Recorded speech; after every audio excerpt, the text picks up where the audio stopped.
नमस्कार। दिवाली की वो रौनक, वो जगमगाहट, उसके ठीक एक दिन पहले एक और त्योहार आता है जिसे हम सब छोटी दिवाली कहते हैं। पर क्या ये सिर्फ छोटी दिवाली है? आज हम इसी दिन के कई नामों और उनके पीछे छिपी कमाल की कहानियों को जानने वाले हैं। सोचने वाली बात है ना कि एक ही दिन के इतने सारे नाम कैसे हो सकते हैं। छोटी दिवाली, नरक चतुर्दशी, रूप चौदस, ये नाम एक दूसरे से कितने अलग लगते हैं। तो चलिए इस पहेली को सुलझाते हैं और देखते हैं कि इन नामों के पीछे आखिर राज क्या है। तो ये हैं वो तीन मेन नाम। पहला छोटी दिवाली, जो हमें बताता है कि अब बड़ी दिवाली की तैयारी पूरी हो चुकी है। दूसरा नरक चतुर्दशी, इसमें एक बहुत बड़ी जीत की कहानी छिपी है। और तीसरा रूप चौदस, जो खूबसूरती और सफाई मतलब प्योरिफिकेशन का जश्न है। और मजे की बात यह है, हर नाम के पीछे एक अपनी अलग, एक गहरी कहानी है। ठीक है, तो आज हम क्या क्या जानने वाले हैं? सबसे पहले तो बात करेंगे इसके अलग-अलग नामों की। फिर चलेंगे उस मशहूर कहानी की तरफ, नरकासुर की कथा। उसके बाद समझेंगे कि इन नामों का असली मतलब क्या है। और आखिर में देखेंगे कि आज के ज़माने में इन परंपराओं को कैसे मनाया जाता है। तो चलिए शुरू करते हैं।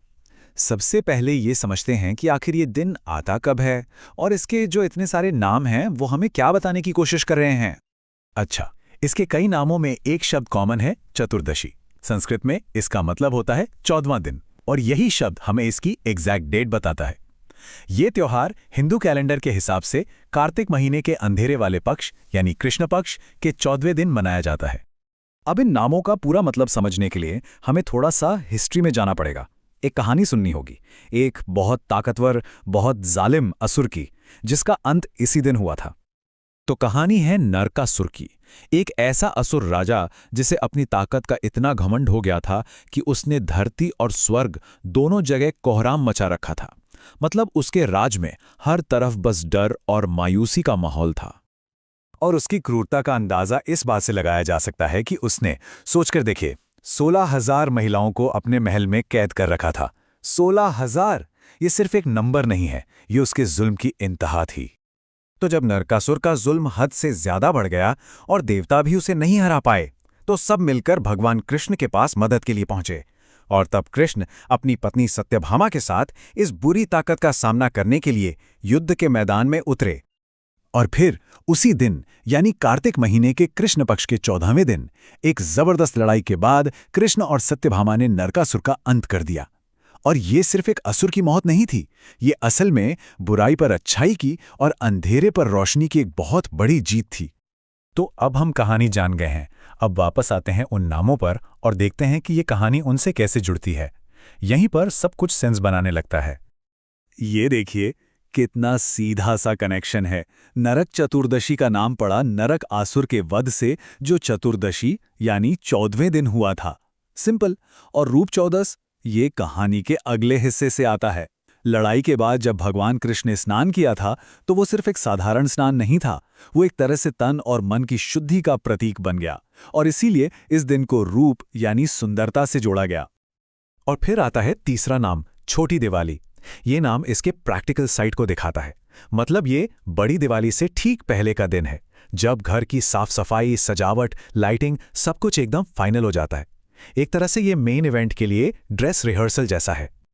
तो ठीक है, कहानी तो बहुत पुरानी है, पर सवाल ये है कि आज के दौर में ये कहानी और ये परंपराएं कैसे जिंदा हैं? हम लोग अपने घरों में इस दिन को कैसे सेलिब्रेट करते हैं? इस दिन ना कई खास रिचुअल्स होते हैं जिनका मेन मकसद होता है प्योरिफिकेशन यानी शुद्धि।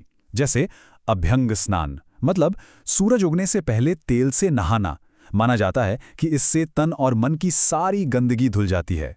फिर उपटन लगाया जाता है, और एक बहुत ज़रूरी रस्म है यमराज की पूजा और घर के बाहर यम का दिया जलाना, ताकि घर में कोई भी बुरी ताकत या नकारात्मकता ना आए। तो मतलब ये सिर्फ रीति रिवाज नहीं है, इनके पीछे एक गहरा मतलब है।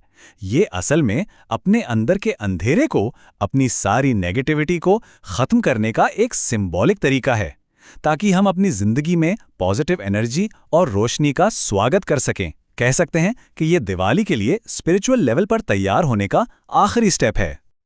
तो अगली बार जब कोई इसे सिर्फ दिवाली से एक दिन पहले कहे ना, तो हम सब जानते हैं कि ये उससे कहीं ज़्यादा है। ये अपने आप में एक पूरा त्योहार है, एक ऐसा दिन जो स्पिरिचुअल क्लेंजिंग और एक बहुत बड़ी जीत का प्रतीक है।